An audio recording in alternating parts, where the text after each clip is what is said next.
الحمد لله نحمده ونستعينه ونستغفره ونعوذ بالله من شرور أنفسنا ومن سيئات أعمالنا من يهده الله فلا مضل له ومن يضلل فلا هادي له وأشهد أن لا إله إلا الله وحده لا شريك له وأشهد أن محمدا عبده ورسوله أما بعد فإن خير الحديث كتاب الله وخير الهدي هدي محمد صلى الله عليه وسلم وشر الأمور محدثاتها وكل محدثة بدعة وكل بدعة ضلالة وكل ضلالة في النار فأعوذ بالله السميع العليم من الشيطان الرجيم بسم الله الرحمن الرحيم أينما تكونوا يدرككم الموت ولو كنتم في بروج مشيدة وقال الله تبارك وتعالى كل من عليها فان ويبقى وجه ربك ذو الجلال والإكرام۔ محترم سامعین کرام، بزرگان دین،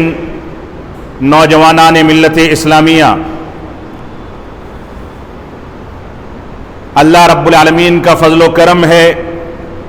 کہ اس نے ہم کو یہ توفیق عطا فرمائی اور اتنی صحت و تندرستی عطا فرمائی کہ ہم گھروں سے نکل کر کے مسجدوں میں آ کر اللہ رب العالمین کو یاد کر سکیں، اللہ رب العالمین کا ذکر و اذکار کر سکیں اور اللہ رب العالمین کے وہ کلمات اپنی زبان پر لا سکیں جن کلمات کے ذریعے ہم اللہ رب العالمین کی بڑائی بیان کرتے ہیں۔ ورنہ موجودہ دور میں جس انداز سے بیماریوں نے ساری دنیا کو دبوچ رکھا ہے، کوئی انسان اسپتالوں میں ہے، کوئی گھروں پر بیماری کے عالم میں زندگی گزار رہا ہے، کوئی ایسا ہے جو اللہ رب العالمین کو تھوڑا بہت یاد کر سکتا ہے، اور کسی کے اندر وہ طاقت بھی نہیں کہ وہ اللہ رب العالمین کو یاد کر کے نمازیں ادا کر سکے، تلاوت کلام پاک کا اہتمام کر سکے، اللہ رب العالمین کے کلمات اس کی زبان پر اس کے ہوش و حواس کے عالم میں آ سکیں۔ یہ اللہ رب العالمین کا فضل و کرم ہے کہ اللہ رب العالمین نے ہم کو اتنی صحت و تندرستی عطا فرمائی کہ ہم گھروں سے نکل کر کے اللہ رب العالمین کو یاد کرنے کے لیے مسجدوں میں جمع ہوتے ہیں۔ یہ اللہ رب العالمین کا فضل و کرم ہے کہ ہم اللہ رب العالمین کو یاد کرنے کے لیے اتنے ہوش و حواس میں ہیں کہ اللہ رب العالمین کی کتاب کو پہچان سکیں، اس کی توحید کو سمجھ سکیں، اس کے رسول کی اتباع کے بارے میں شعور پیدا کر سکیں، اور اللہ رب العالمین کی کلمات جب مسجدوں سے بلند کیے جائیں تو اس اذان کا جواب دے سکیں، اس کے مفہوم کو سمجھ سکیں، اس کے تقاضے کے مطابق چل سکیں۔ لیکن اگر اس طاقت اور اس انداز کے ہوش و حواس کے باوجود اللہ رب العالمین کو یاد کرنے میں ہم نے کوتاہی کی ہے تو ایسی صورت میں اللہ رب العالمین کے ہم ناشکرے قرار پائیں گے۔ ہماری ذمہ داری ہے کہ ہم اللہ رب العالمین کو یاد کرنے کے لیے ایک وقت متعین کریں، اللہ رب العالمین کے ذکر و اذکار کے لیے، اس کی شکر گزاری کے لیے ہم اللہ رب العالمین کے آگے جھکیں، تواضع اور انکساری پیدا کریں، اللہ رب العالمین کو یاد کرنے اور اس کی شکر گزاری کے لیے اپنے ہوش و حواس کے عالم میں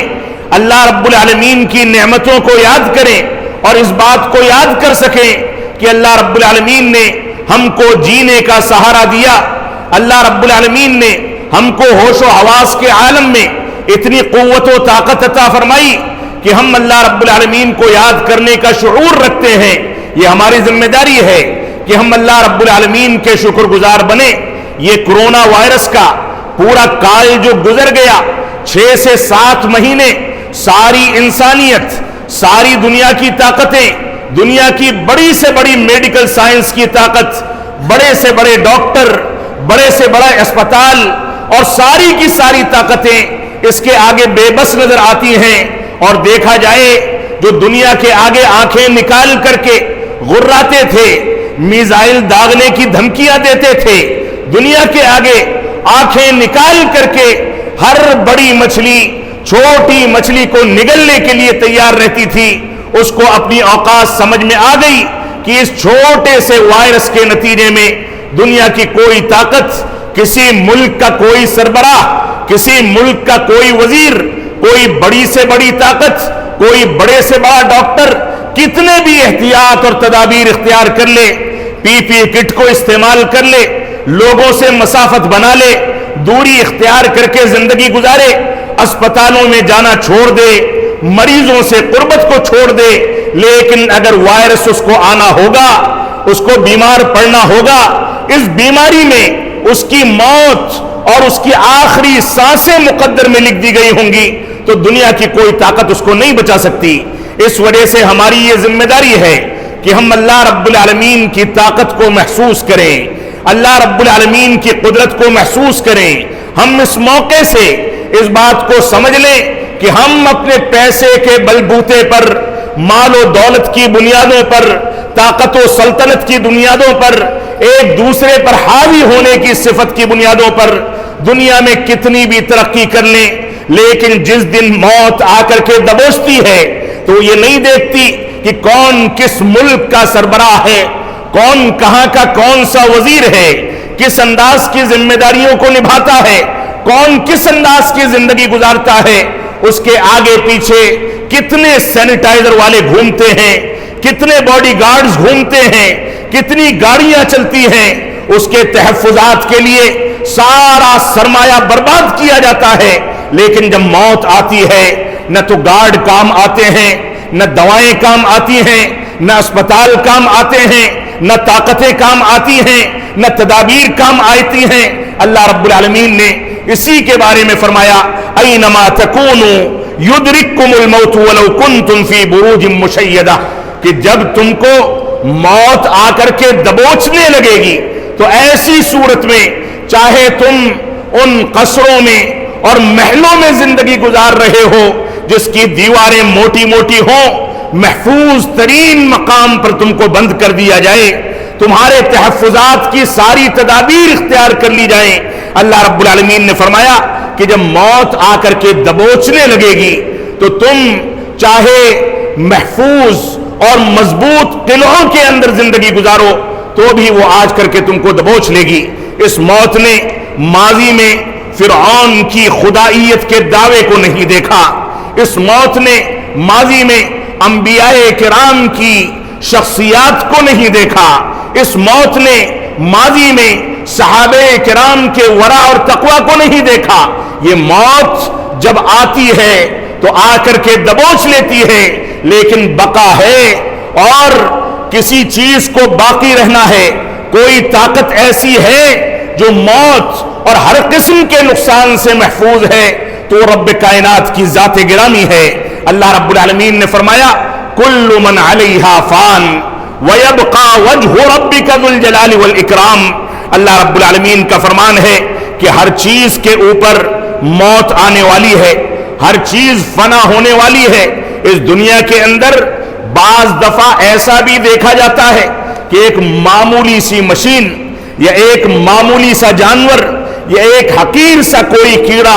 ایک انسان سے زیادہ مضبوط ثابت ہوتا ہے. یہ انسان بالکل صحت و تندرستی کی زندگی گزار رہا ہو، پوری دنیا میں اس نے اپنے نام کو روشن کیا ہو، دنیا میں اپنے ہنر سے اور اپنے فن سے اس نے ڈنکا پیٹ رکھا ہو، لیکن شام کو آتا ہے، دن میں کہیں سے گزرتا ہے اور ایک چھوٹا سا مچھر اس کو ڈنک مار دے، اسی کے ذریعے سے یہ موت کے آغوش میں چلا جاتا ہے. یہ انسان پانی کے بلبلے کی طریقے سے بہت زیادہ نازک بنایا گیا، بہت کمزور بنایا گیا. اس وجہ سے ہم کو اپنی موت کو یاد کرنا چاہیے. یہی وجہ ہے کہ رسول اکرم صلی اللہ علیہ وسلم فرماتے ہیں کنت نہیتکم عن زیارت القبور الا فزوروها، کہ میں نے صحابہ کرام کو مخاطب کر کے رسول اکرم صلی اللہ علیہ وسلم نے فرمایا کہ میں نے تم کو زیارت قبور سے روک دیا تھا کیونکہ تم لوگوں نے نیا نیا اسلام قبول کیا تھا. اسلام کے آغوش میں ابھی تم چند ہی دن پہلے داخل ہوئے تھے، تمہارے ایمان میں مکمل پختگی نہیں آئی تھی، تم دین کے مسائل کو سمجھ نہیں سکے تھے، جن مذاہب کی تابعداری میں تم زندگی گزار رہے تھے وہ مذاہب قبروں کے تقدس کو پیش کرتے تھے، وہ مذاہب مورتیوں اور پتھروں کے تقدس کو پیش کرتے تھے، وہ مذاہب قبروں کے اوپر سجدہ کرنے کی ریت رواج کو پیش کرتے تھے، وہ مذاہب غیر اللہ کو پکارنے کی بات کرتے تھے، وہ مذاہب ہر فائدہ پہنچانے والی چیز کو خدا تصور کرتے تھے، اپنا الہ مانتے تھے، پیدا کرنے والا مانتے تھے۔ اللہ کے نبی صلی اللہ علیہ وسلم نے اس خدشے سے کہ کہیں صحابہ کرام اپنی پختگی کے باوجود ایسے رواج سے آنے کے نتیجے میں قبروں کی زیارت کے لیے جاتے ہوئے کہیں ایسا نہ ہو کہ خطا کر جائیں، ان لوگوں کو قبروں کی زیارت سے روک دیا، لیکن اخیر کے دور میں اس حکم کو منسوخ کرتے ہوئے فرمایا الا فزوروها، اب تم قبروں کی زیارت کیا کرو، فإنها تذکرکم الآخرہ، کیونکہ قبروں کی زیارت کرنا تم کو آخرت کو یاد دلاتا ہے۔ اور رسول اکرم صلی اللہ علیہ وسلم نبی آخر الزماں ہمارے پیارے حبیب جناب محمد الرسول اللہ صلی اللہ علیہ وسلم رات کے پچھلے پہر آدھی رات کے بعد رات کی سنسان گلیوں میں گزرتے ہوئے اپنے مبارک حجرے سے خاموشی کے ساتھ نکلتے تھے، بقی کے قبرستان میں جا کر کے اپنے سے پہلے گزر جانے والوں کے سامنے اور اس قبرستان میں پہنچ کر کے قبرستان کی دعا پڑھتے تھے۔ صحیح مسلم کی حدیث ہے، اللہ کے نبی صلی اللہ علیہ وسلم نے ہم کو سکھایا کہ ہم قبرستان جائیں تو قبرستان جانے کے بعد ہم کہیں السلام علیکم اہل الدیار من المؤمنین والمسلمین وَإِنَّا إِنشَاءَ اللَّهُ بِكُمْ لَلَاحِقُونَ، کہ اے قبر والوں تم پر اللہ رب العالمین کی سلامتی ہو، اور مسلمانوں پر بھی مومنوں پر بھی اللہ رب العالمین کی سلامتی ہو، اور ہم ان قریب تم سے ملنے والے ہیں، تم ہم سے پہلے گزر گئے، ہم نے اپنا کندھا دے کر کے یہ نہیں دیکھا کہ کون ہمارا باپ ہے، کون ہماری ماں ہے، کون بڑا بھائی ہے، کون بڑی بہن ہے، کون بچہ ہے، کون ادھیڑ عمر کا شخص ہے۔ وہی انسان جو اپنی زندگی میں اپنے گھر کے بیمار افراد کی بیماری کو، کھانسی اور زکام کو، تھوڑے سے بخار کو، تھوڑی سی تکلیف کو، تھوڑی سی کمزوری کو برداشت نہیں کر سکتا تھا، وہی انسان آنکھیں مدھنے کے بعد اسلامی نظام کے تحت اتنا مجبور ہو جاتا ہے کہ اپنے کندھے پر اس کو اٹھاتا ہے، قبر کے حوالے کرتا ہے، اور بذات خود اپنے ہاتھوں سے اس کے اوپر مٹی بھر دیتا ہے۔ اس کو پتا ہے کہ چند گھنٹوں میں اس لاش کو کیڑے لگنے والے ہیں، وہ جانتا ہے کہ چند لمحوں کے اندر اس کے پاس فرشتے آ کر کے اس سے سوالات کریں گے، وہ جانتا ہے کہ چند ہفتوں اور چند مہینوں میں اس کی پوری لاش سڑ گل کر کے ختم ہو جائے گی، وہ جانتا ہے کہ اس کے ساتھ قبر میں کیا وطیرہ کیا جا سکتا ہے، اس کے باوجود اپنا کندھا دیتا ہے۔ یہ نہیں دیکھتا کہ وہ اپنے باپ کو کندھا دے رہا ہے، یہ بھی نہیں دیکھتا کہ اپنی ماں کو کندھا دے رہا ہے، جن کی آہو بکا کو، جن کی تکلیف کو برداشت نہیں کرتا تھا، ان کو لے جا کر کے قبر کے حوالے کر دیتا ہے۔ تو اللہ کے نبی صلی اللہ علیہ وسلم نے ہم کو اسی کے بارے میں سکھایا اور فرمایا جب قبرستان جاؤ تو اس دعا کو پڑھ کے تم اپنے مستقبل کو یاد کرو، اس بات کو یاد کرو کہ یہ لوگ آج چلے گئے، کل ہم کو جانا ہے، آج ان کی باری تھی، کل ہماری باری آنے والی ہے۔ جب تم آخرت کو یاد کرو گے، قبر کی زندگی کو یاد کرو گے، تو ایسی صورت میں تمہارے سامنے اعمال صالحہ کو اختیار کرنے کی طلب ہوگی، ایک سپیڈ ہوگی، اس کو پانے کے لیے تم آگے بڑھو گے، برائیوں سے اپنے آپ کو بچاؤ گے، اس بات کو سمجھ لو گے کہ یہ دنیا فانی ہے، اس دنیا میں 2 4 10 سال 20 سال 50 سال 100 سال کی زندگی مل سکتی ہے، لیکن ہمیشگی کی زندگی وہ آخرت کی زندگی ہے، جس میں دنیا کی زندگی کو بنیاد بنا کر کے ہمارے لیے فیصلہ کیا جائے گا کہ ہم اعمال صالحہ کو کرنے والے متقی اور پرہیزگار تھے یہ بدکاریوں کو انجام دینے والے گنہگار تھے، شرکیات کو کرنے والے مشرک تھے، یہ بدعات کو انجام دینے والے بدعتی تھے، یہ فیصلہ اس دنیا میں کیا جائے گا۔ آج موقع ہے کہ ہم اللہ رب العالمین کو یاد کریں، آج موقع ہے کہ ہم قرآن و سنت کی جانب رجوع کریں، آج موقع ہے کہ ہم قرآن و سنت کی پیروی کر کے اپنی زندگی کو قرآن و سنت کے مطابق ڈھال لیں۔ آپ دیکھیں 6 سے 7 مہینے گزر گئے، کتنے ایسے ہمارے مسلمان بھائی تھے جو اسی مسجد میں ہمارے ساتھ نمازیں ادا کرتے تھے، آج وہ دنیا سے گزر چکے ہیں۔ کتنے ایسے مسلمان تھے ہمارے اس ملک میں، پڑوسی ممالک میں، عرب دنیا میں اور پوری دنیا کے مختلف علاقوں میں جو بڑے آرام کی زندگی گزار رہے تھے، جن کے پاس مال و دولت کی ریل پیل تھی، چلنے کے لیے خادم تھے، گاڑیاں تھیں، ان کے پاس آرام و آسائش کے سارے وسائل تھے، لیکن جب ان کو موت نے آ کر کے دبوچ لیا تو ایک خاموش اور نظر نہ آنے والے وائرس نے ان کو تباہ و برباد کر دیا۔ وہ مچھر جو انسان کو ڈنک مارتا ہے اور اس کے بعد انسان مر جاتا ہے یا انسان موت کے حوالے ہوتا ہے، وہ تو نظر آنے والی مخلوق ہے۔ یہ ایک ایسا وائرس جو نظر بھی نہیں آتا، وہ ہم کو تباہ و برباد کر رہا ہے۔ اس وجہ سے ہم کو اللہ رب العالمین کی ذات کو یاد کرنا چاہیے، اللہ رب العالمین کی شان کو سمجھنا چاہیے، اس کی طاقت کو سمجھنا چاہیے۔ تو اللہ رب العالمین نے فرمایا کل من علیہا فان ویبقى وجہ ربک ذو الجلال والاکرام، ہر چیز جو ہے وہ فنا ہونے والی ہے۔ اس دنیا کے اندر چاہے بے جان مخلوق ہو، مشینری ہو، اس دنیا میں چاہے چرند پرند ہوں، کیڑے مکوڑے ہوں، آسمان میں اڑنے والے پرندے ہوں، اور پانی کی تہوں میں زندگی گزارنے والی مچھلیاں، یا وہ درندے جو جنگلات میں گھومتے ہیں اور ہم ان کا سامنا کرنے کی ہمت نہیں رکھتے، یہ سارے کے سارے فنا ہونے والے ہیں۔ اور یہی نہیں، بڑے بڑے پہاڑ، بڑی بڑی بلڈنگیں، بڑی بڑی نعمتیں اور یہ ساری کی ساری چیزیں جس کو بنانے کے لیے، تعمیر کرنے کے لیے ساری حکومتیں اور پوری انسانیت اپنی پوری زندگی تج دیتی ہے، سارا سرمایہ اس میں کھپا دیتی ہے، اس میں لگا دیتی ہے، یہ ساری کی ساری چیزیں فنا ہونے والی ہیں۔ اللہ رب العالمین نے فرمایا کہ قیامت کے دن یہ پہاڑ روئی کے گالے کی طرح سے اڑتے پھریں گے، اور انسان انسان کو دیکھ کر کے بھاگے گا، باپ بیٹے کو دیکھ کر کے بھاگے گا، ہر انسان مادرزاد ننگا قبروں سے نکال کر کے میدان محشر میں جمع کیا جائے گا۔ یہ عکاسی دیکھی جائے جو اللہ رب العالمین نے تعبیرات پیش کی ہیں قرآن مجید کے اندر، تو رونگٹے کھڑے ہو جاتے ہیں۔ رسول اکرم صلی اللہ علیہ وسلم فرماتے ہیں شیبتنی ہود واخواتھا، کہ مجھ کو سورہ ہود اور اس کی بہنوں نے وقت سے پہلے بوڑھا کر دیا۔ کیوں بوڑھا کر دیا؟ کیونکہ ان سورتوں کے اندر اللہ رب العالمین نے قیامت کی تعبیر پیش کی ہے، قیامت کی عکاسی پیش کی ہے۔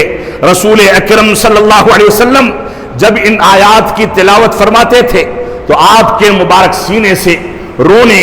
اور اسی طرح سے بلکنے کی آواز اٹھتی تھی۔ جب آپ ان کو پڑھنے لگتے تھے، ان کی تلاوت کرتے تھے، تو اتنی لمبی تلاوت ہوتی تھی، اتنا لمبا سجدہ اور رکوع ہوتا تھا کہ اس کی تلاوت کے اندر اور رکوع اور سجدے کی طوالت کے نتیجے میں رسول اکرم صلی اللہ علیہ وسلم کے مبارک پیروں میں ورم آ جایا کرتا تھا، مبارک چہرہ سوج جایا کرتا تھا۔ اما عائشہ فرماتی تھی کہ اللہ کے نبی صلی اللہ علیہ وسلم، آپ کے تو اگلے پچھلے سارے گناہ معاف ہیں، تب آپ اپنے آپ کو اتنا ہلاکت میں کیوں ڈالتے ہیں، اتنا پریشان کیوں ہوتے ہیں؟ تو فرمایا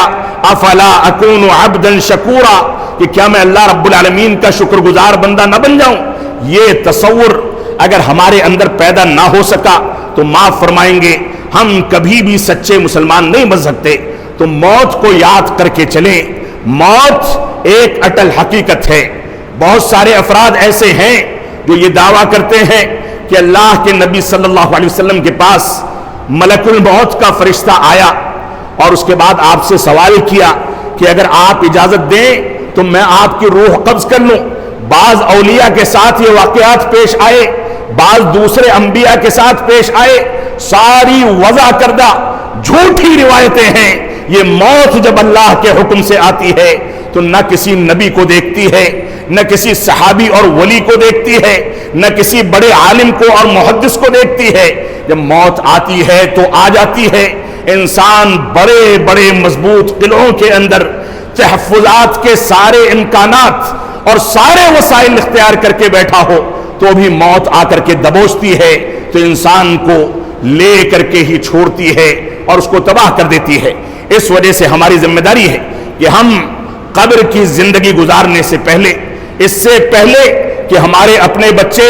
ہمارے خاندان کے لوگ، ہمارے ماتحت زندگی گزارنے والے اسی مسجد میں یا اسی میدان میں یا یہیں آس پاس کہیں ہمارا جنازہ پڑھائیں، ہم چارپائی پہ لیٹے ہوں، اتنی بھی سکت نہ ہو کہ ہم وصیت کر سکیں کہ میں نے فلاں سے اتنا پیسہ لیا تھا، اتنی بھی سکت نہ ہو کہ یہ وصیت کر سکیں کہ میرے مال میں سے کچھ خیر کے اور بھلائی کے کام کر لو، اتنی بھی سکت نہ ہو کہ معافی تلافی کر سکیں کہ میں نے فلاں کی چغل خوری کی تھی، فلاں کی برائی بیان کی تھی، فلاں کی حق تلفی کی تھی، اس سے معافی مانگ لوں۔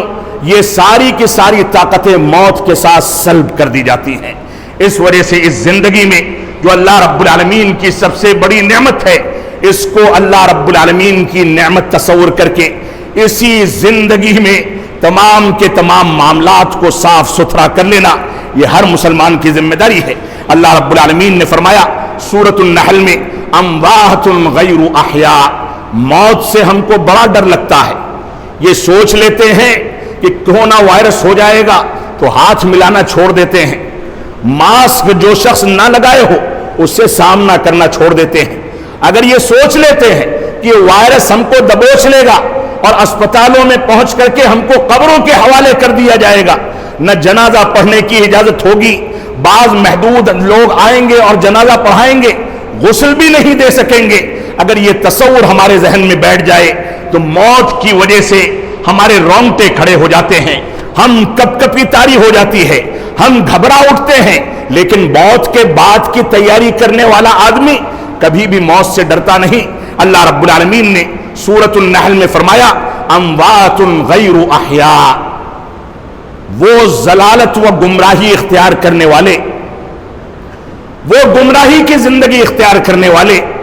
شرکیات کو اختیار کرنے والے، بدعات کے مطابق زندگی گزارنے والے، سنت رسول، اللہ رب العالمین کی توحید اور اسلامی تعلیمات سے دوری اختیار کر کے گمراہی اختیار کرنے والے۔ قرآن مجید کہتا ہے اموات غیر احیاء، یہ چلتے پھرتے ہیں، کھاتے پیتے ہیں، شادی بیاہ کرتے ہیں، مسجدوں میں بھی آتے ہیں، مسجدوں سے جاتے بھی ہیں، لیکن گمراہی جو انہوں نے اختیار کر رکھی ہے اس کے نتیجے میں قرآن مجید ان کو کہتا ہے اموات، یہ مردہ ہیں، عبرت نہیں پکڑتے، یہ چلتے پھرتے مردہ ہیں کیونکہ نصیحت نہیں پکڑتے۔ اس وجہ سے ہم اگر گمراہی کی زندگی گزار رہے ہیں، اس خوف و ہراس کے عالم میں اگر ہم نے دین اسلام سے قربت اختیار نہیں کی تو ایسی صورت میں ہماری یہ ذمہ داری ہے کہ ہم فوراً توبہ کریں، دین کی جانب رجوع کریں، قرآن و سنت کی پیروی کریں۔ ہمارے معاشرے میں وہی تصور ہے جو تصور غیر مسلموں کے ماحول میں پایا جاتا ہے کہ ہم بوڑھے ہوں گے تو مسجدوں کو آباد کر لیں گے، بڑھاپے کی عمر میں نمازوں کی پابندی کر لیں گے، بڑھاپے کی عمر میں صدقہ و خیرات کر لیں گے، جب بوڑھے ہو جائیں گے تو حقوق العباد کی رعایت کر لیں گے، معاف فرمائیں گے۔ یہ اسلامی تصور نہیں ہے۔ اور اس کے بعد اگر کریلا نیم پر چڑھا دیا جائے تو یہ بھی تصور پایا جاتا ہے کہ جب مردہ اس دنیا سے رخصت ہو جائے گا تو اس کا 30واں کر دیا جائے گا، 40واں کر دیا جائے گا، اس کی قبر پر دیگیں چڑھا دی جائیں گی، چادریں چڑھا دی جائیں گی، اور اس کی جانب سے کوئی ایسا کام کر لیا جائے گا جو قرآن پڑھنے کی شکل میں ہو، قرآن خوانی کی شکل میں ہو یا کسی دوسری شکل میں ہو، اور وہ کر کے چاہے اس کا اسلام سے ثبوت ملے نہ ملے وہ کر کے ہم اس کو بخشوا لیں گے، معاف فرمائیں گے۔ صحابہ کرام کے ہاں یہ تصور نہیں تھا۔ اور آپ دیکھیں اس روایت کو، جس روایت کا حوالہ میرے ذہن میں نہیں ہے لیکن روایت صحیح ہے کہ صحابہ کرام کے دور میں ایک کسی کی قبر پر کسی نے چادر تان رکھی تھی اور چادر تان کر کے وہاں بیٹھا ہوا تھا. عبد الرحمن بن ابو بکر رضی اللہ تعالیٰ عنہ قریب سے گزرے. انہوں نے کہا کہ یہ کیا کر رکھا ہے؟ تو فرمایا کہ شدت کی گرمی ہے اس لیے تھوڑا سا قبر کے اوپر ٹھنڈا ماحول پیدا کرتا ہوں. فرمایا کہ نہیں، اب اس کے لیے اس کا عمل کام میں آنے والا ہے. تمہارا کوئی عمل کام میں نہیں آئے گا. جو اعمال کام آ سکتے ہیں اس کی صراحت شریعت اسلامیہ نے کر دی ہے، لہذا وہی طریقے اختیار کیے جائیں، وہی وسائل اختیار کیے جائیں. اور یہی وجہ ہے کہ رسول اکرم صلی اللہ علیہ وسلم فرماتے ہیں کہ جب انسان وفات پا جاتا ہے تو قبرستان لے جانے والے اس کے ساتھ 3 چیزوں کو لے کر کے جاتے ہیں.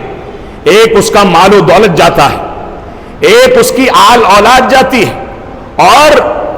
ایک اس کے اعمال جاتے ہیں. 2 چیزیں واپس آ جاتی ہیں،